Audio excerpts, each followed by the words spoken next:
Radio Universidad de Chile presenta Tras las líneas.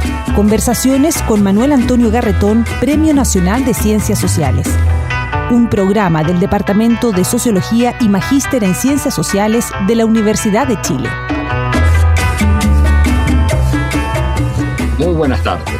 Bienvenidas y bienvenidos a Tras las líneas, el programa del Magíster en Ciencias Sociales del Departamento de Sociología de la Facultad de Ciencias Sociales de la Universidad de Chile, en el cual todos los martes lo que hacemos es reflexionar sobre lo que nos pasa como sociedad, como país, en nuestras vidas y como conjunto, desde la particular perspectiva que tienen las ciencias sociales. Y hoy día tenemos una invitada muy especial para hablarnos de los efectos psicológicos, entre otras cosas, vamos a hablar de eso, de la pandemia a partir de los estudios que ella ha realizado. Se trata de Irma Palma, psicóloga, doctora en psicología, profesora del Departamento de Psicología de la Facultad de Ciencias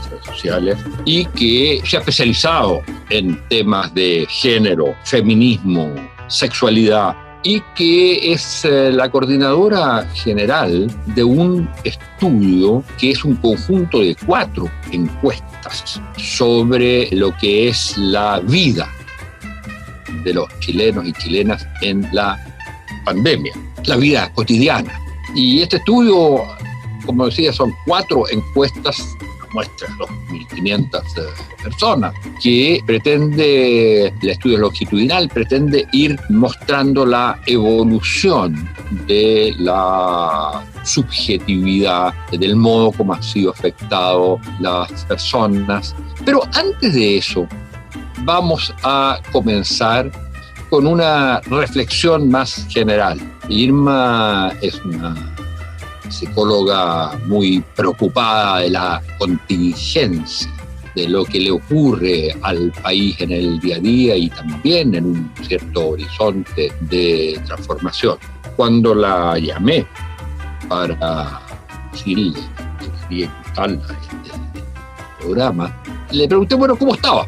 Hacía tiempo que no nos veíamos, como amigos de largo tiempo, y ella me dijo, mira, me pasa que me duele Chile.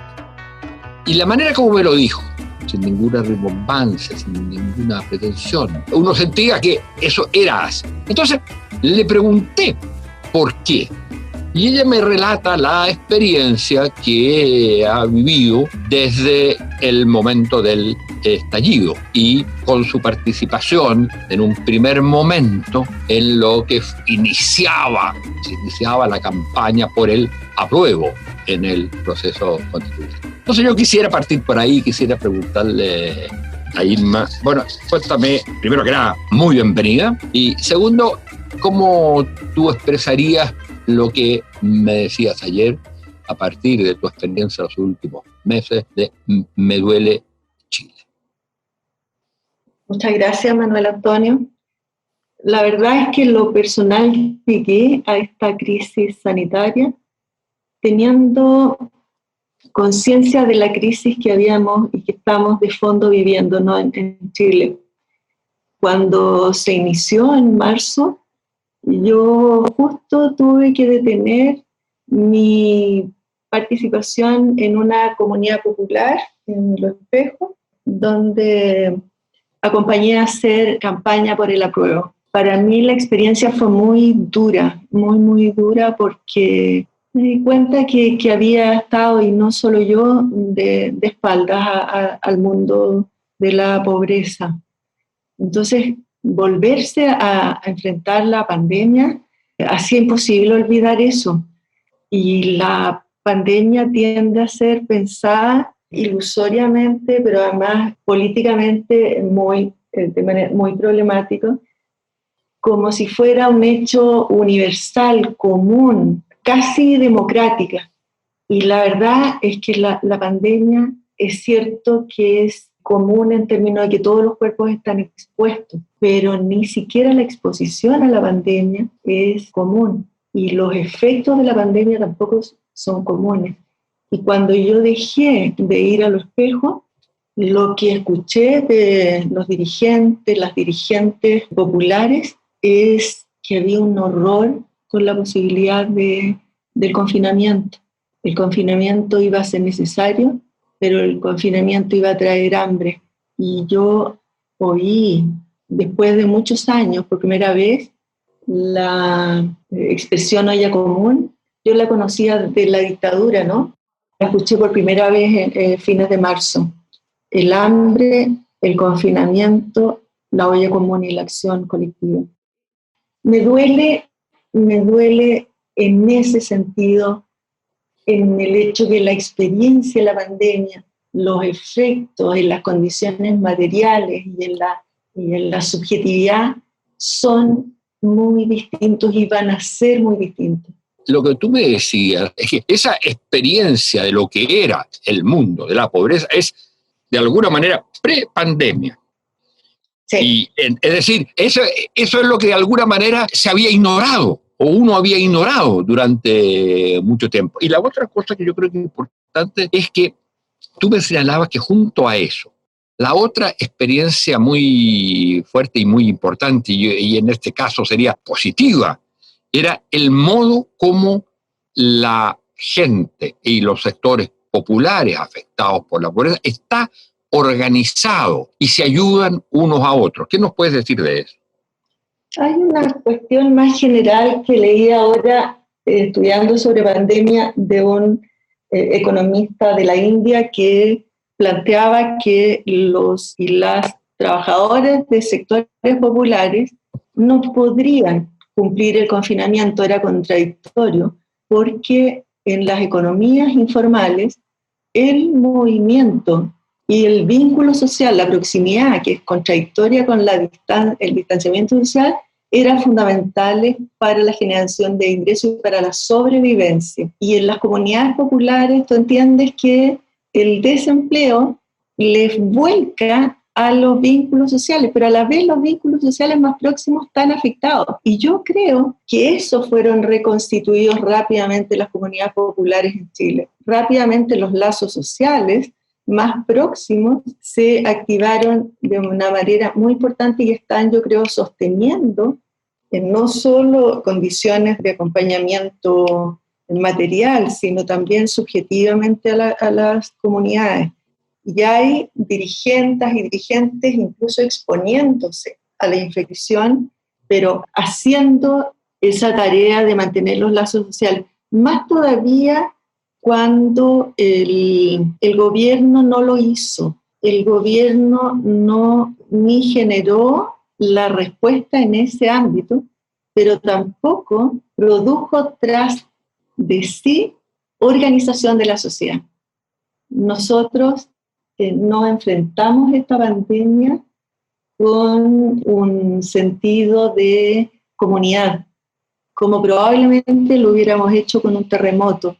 En esto se requería que la autoridad cumpliera esa función, pero el gobierno no lo hizo. No estaba... ¿Y por qué crees tú que esa reacción tan distinta a lo que habría sido? Porque encuentro bien interesante esa impresión. Tú dices, en un terremoto quizás se habría... ¿Por qué razón frente a la pandemia? Porque la sociedad venía ya herida de alguna manera por lo que había sido, digamos, el estallido, o porque simplemente es un Estado que abandona la relación con la sociedad. Y eso es lo que explicaría de alguna manera también el hecho que esta reaccione a través de formas muy propias y muy autónomas de organización y de solidaridad.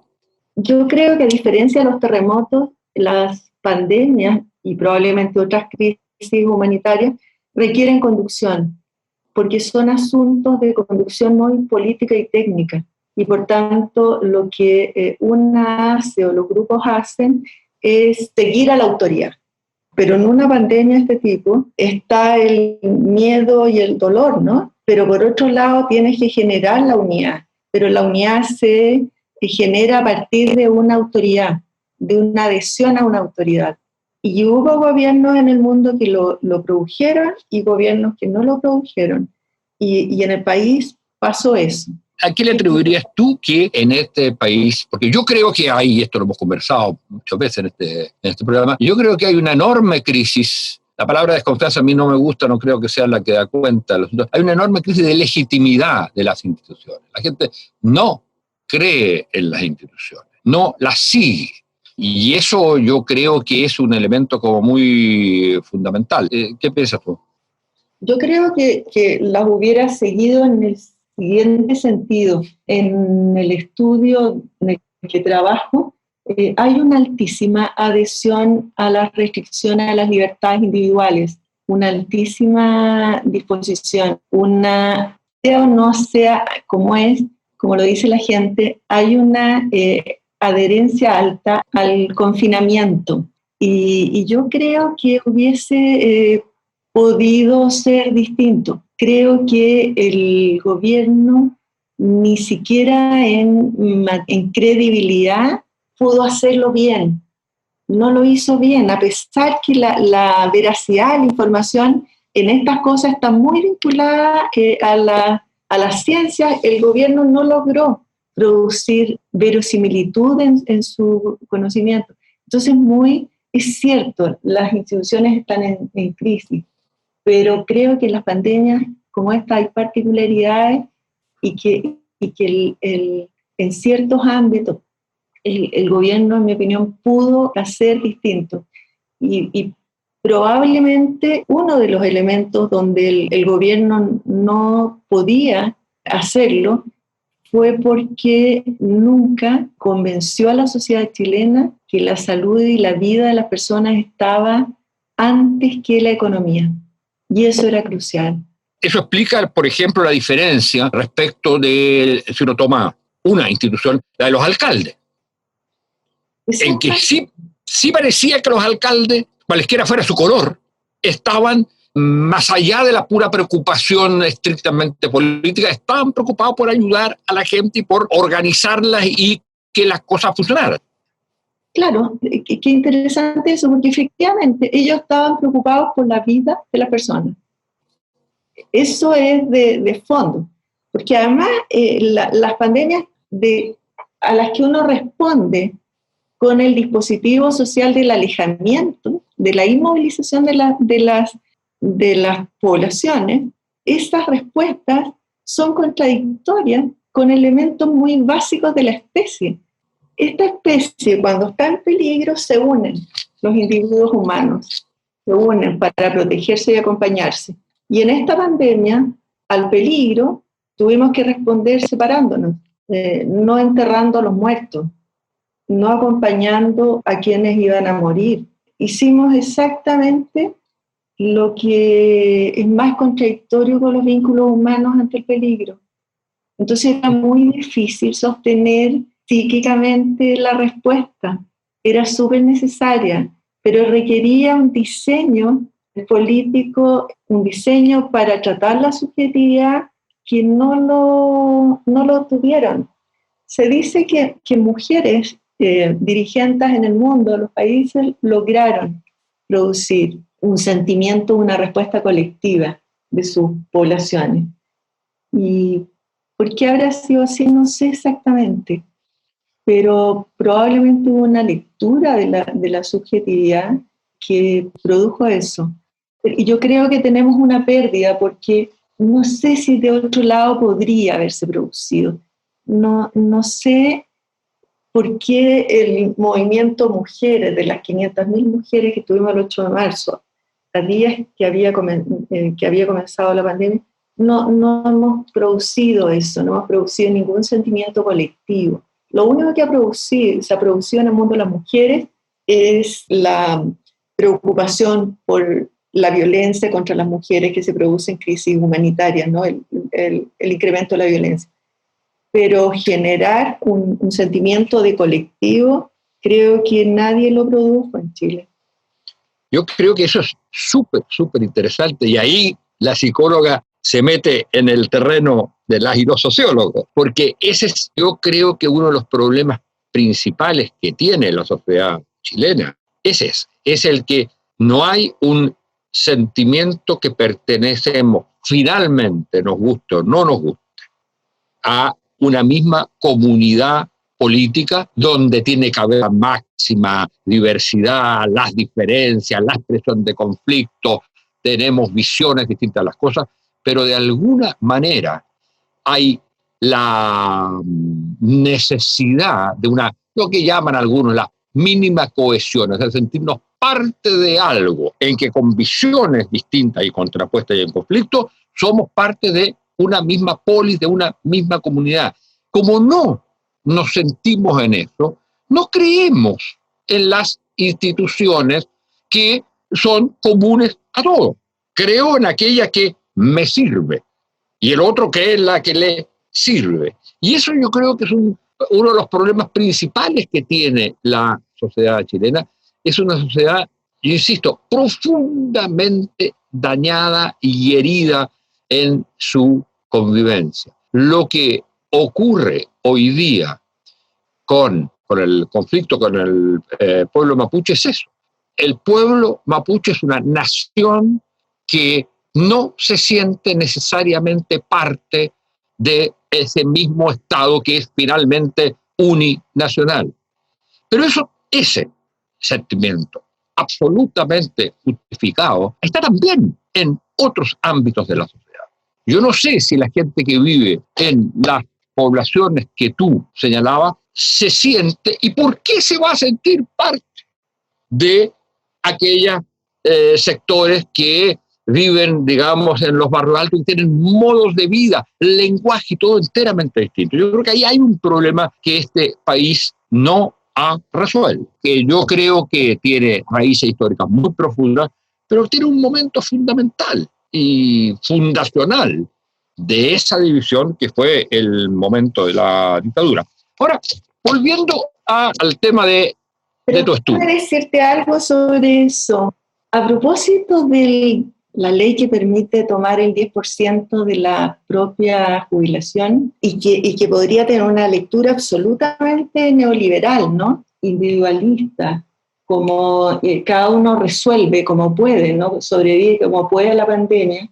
Sin embargo, creo yo que generó algo de un sentimiento colectivo que es que todos de alguna manera hemos sido dañados por la pandemia, ¿no? Hemos sido dañados y yo creo que ahí hay algo que produce por negación, pero se produce algo y eso se opone, creo yo, se hace en oposición probablemente a las élites que no lograron ver la caída, porque esta caída, yo creo que en esta crisis, probablemente a diferencia de otros, la desestabilización afectó a mucho, atravesó a la sociedad chilena, y yo creo que eso está pasando. Ahora, y un segundo elemento, yo creo que las desigualdades están siendo y van a ser vividas de otra manera en el futuro. Hay desigualdades que en determinadas situaciones críticas se vuelven insoportables y odiosas. Hay un 10% de personas en Chile que no tiene acceso a Internet. La encuesta del 2017 muestra que hay 12% y hay zonas del país donde no hay nada. Y eso es odioso, es insoportable cuando tienes hijas que tienen que estudiar.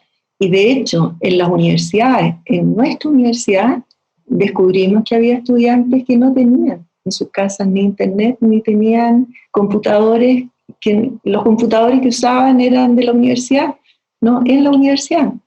Entonces yo creo que hay desigualdades que emergen y que son insoportables. La verdad es que son insoportables. Así es. Oye, Irma, volviendo entonces al estudio que tú coordinas sobre la vida cotidiana en los tiempos de pandemia, ¿cuáles son, tú dirías, las cosas que a ti más te impactan? Porque acaba de salir está saliendo en estos momentos la primera de las encuestas, de las 4 encuestas del estudio longitudinal, donde estudian distintos grupos y la manera como han vivido o cómo les ha afectado la pandemia. Yo quisiera primero, si nos da, podemos conversar un panorama de esto para después ver qué esperar del futuro. En abril conocí 2 estudios grandes longitudinales que se hacían en Francia para estudiar los efectos del confinamiento y la experiencia del confinamiento. Y a mí me pareció eso extraordinariamente interesante. Por un lado, porque producía conocimiento inmediato para, yo lo diría así, la reflexividad de la sociedad para poder mirarse en la pandemia, pero además para los decisores, pero además porque permitía documentar, ¿no?, una situación tan radical en la sociedad. Y una de las hipótesis que los investigadores, las investigadoras tenían era que en Francia se profundizaría la desigualdad. Y entonces a mí me pareció que era interesante la posibilidad de explorar hacerlo en Chile. Y ahí efectivamente el rector valoró la posibilidad de hacer y estamos con 4 encuestas y con investigadores e investigadores de muchas facultades de la universidad. ¿Y qué te dice la primera? Nosotros intentamos tratar muchos tópicos que articularan desde las condiciones en que la persona de vida, la transformación o la desestabilización de la vida cotidiana, los efectos sobre eso, la respuesta de las personas, los dilemas y cómo se ubicaban respecto de lo que uno podría llamar el mando en el tratamiento de la pandemia. Para entender cómo se había desestabilizado la vida económica, nosotros preguntamos asuntos como si las personas habían quedado desempleadas, si habían bajado ingresos, si estaban pudiendo pagar gastos básicos, cuántos meses podían financiar para adelante, si tenían ahorros, si habían quedado desempleadas, cómo veían los próximos 3 meses en términos de su situación familiar. Intentamos construir eso, o sea, cuál era la desestabilización real. Y nos encontramos con algo muy desolador, muy desolador. Hay un desempleo y hay bueno, eso lo han mostrado las encuestas del Estado, ¿no? Pero explorando el financiamiento, hay grupos sociales que tienen dificultades para financiar los artículos básicos. Y esos son los más pobres, pero los grupos de ingresos superiores no están pudiendo pagar créditos de consumo. Tienen menos dificultad para los alimentos, pero tienen gran dificultad para los créditos, probablemente para pagar las mensualidades en las escuelas privadas. Hay un desajuste general, en una desestabilización. Ahora, esa desestabilización está vinculada a una fragilización del estado de ánimo. Y el estado de ánimo es un indicador de la salud mental, de cómo se afecta. Nosotros medimos el estado de ánimo por la vía de cómo lo evaluaba, pero a la vez cómo se había empeorado respecto al pasado. Y las personas que tienen peor ánimo y tienen peor que en el pasado son personas que están sufriendo mucho más con la caída de los ingresos, con no poder financiar lo básico, con no tener financiamiento para el futuro próximo. Hay una diferencia muy grande entre quienes están pasando por eso y quienes no están pasando por esa situación. Y a su vez, quienes están teniendo más dificultades económicas y quienes están teniendo peores índices del estado de ánimo son las generaciones jóvenes y las intermedias. Las personas mayores tienen menos dificultades financieras que respecto de lo que era en el pasado. O sea, no han empeorado su situación. Tampoco tienen un problema de ánimo importante. Respecto del ánimo, es un ánimo, tú dirías, muy profundo en el sentido que incluso un mejoramiento de la situación no va a cambiar. Es un mundo, gente que perdió esperanza o que perdió ganas de vivir, y hay posibilidades de reconstituir eso más allá de la solución inmediata de los problemas de la crisis sanitaria y de supongamos, un mejoramiento de la situación económica, o aquí puede quedar un daño indeleble. Es decir, va a ser una generación que va a quedar marcada por esta sensación de fragilización, de inseguridad, o se puede ser resiliente respecto de eso. El ánimo es muy interesante porque el ánimo tiene que ver, como decías hace un rato, con la vitalidad, ¿no? No es la tristeza, no es angustia, sino cuál es, voy a ponerlo brutamente, la fuerza vital, ¿no? Y esa está dañada desigualmente, pero está dañada en toda la sociedad. Y lo que yo creo es algo que estamos todavía estudiando, pero mi hipótesis dice que quienes están más desestabilizados en lo económico y quienes están más desestabilizados en su ánimo son quienes están conteniendo y sosteniendo la vida en la pandemia. Son quienes están cuidando hijos, hijas en sus casas, hijos pequeños, que están teniendo que trabajar o estar desempleadas. Y entonces yo creo que son esos grupos.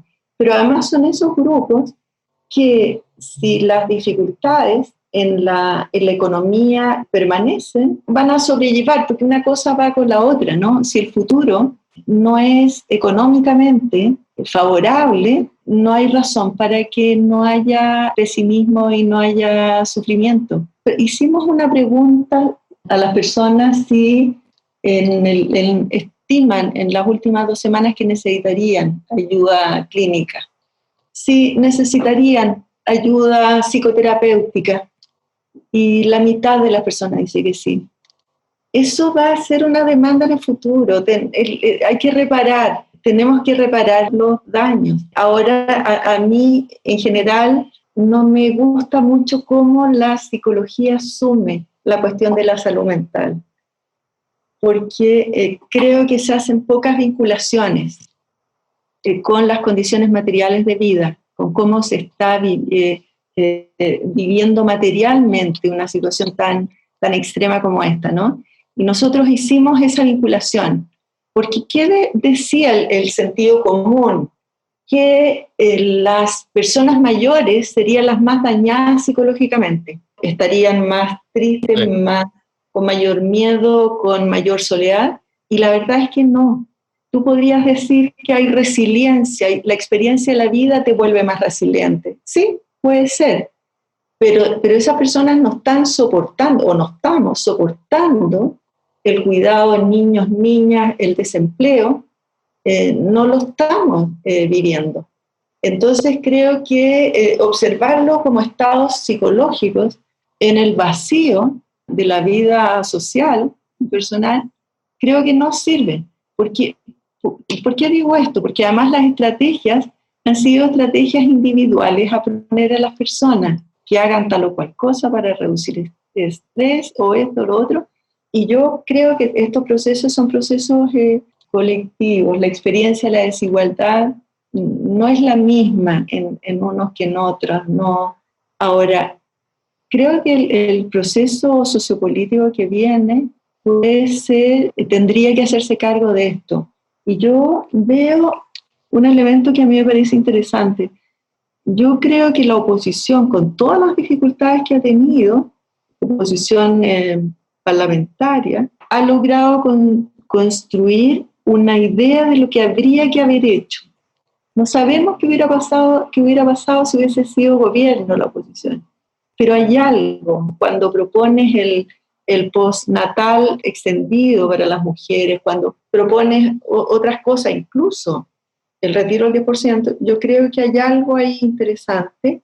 Y cuando los partidos plantean, no sé si compartan, no sé, muchas cosas, pero cuando aparece la idea de un gobierno que exprese a las mayorías de una manera progresista, creo que hay algo que se está en parte haciendo cargo también de un estado de ánimo. Irma, vamos a tener que terminar. Ha sido extremadamente interesante esta conversación y, por supuesto, queda pendiente la discusión de la salida con este toque de esperanza que dabas tú, en que pareciera haber en ciertos sectores una revisión de lo que han sido las cosas para hacer propuestas que de algún modo abran un horizonte para una población tan sufrida como la que hemos examinado que ocurre en Chile. Muchas gracias, Irma, muchas gracias a todas y todos ustedes, y anuncio que se han abierto las inscripciones para el Magíster en Ciencias Sociales. Ustedes pueden acceder a la página de la FACSO, Facultad de Ciencias Sociales de la Universidad de Chile, donde está la información al respecto. Muchas gracias, Irma, muchas gracias a todos y todas. Gracias a ti por la conversación. Muy bien. Radio Universidad de Chile presentó Tras las líneas. Conversaciones con Manuel Antonio Garretón, Premio Nacional de Ciencias Sociales. Un programa del Departamento de Sociología y Magíster en Ciencias Sociales de la Universidad de Chile.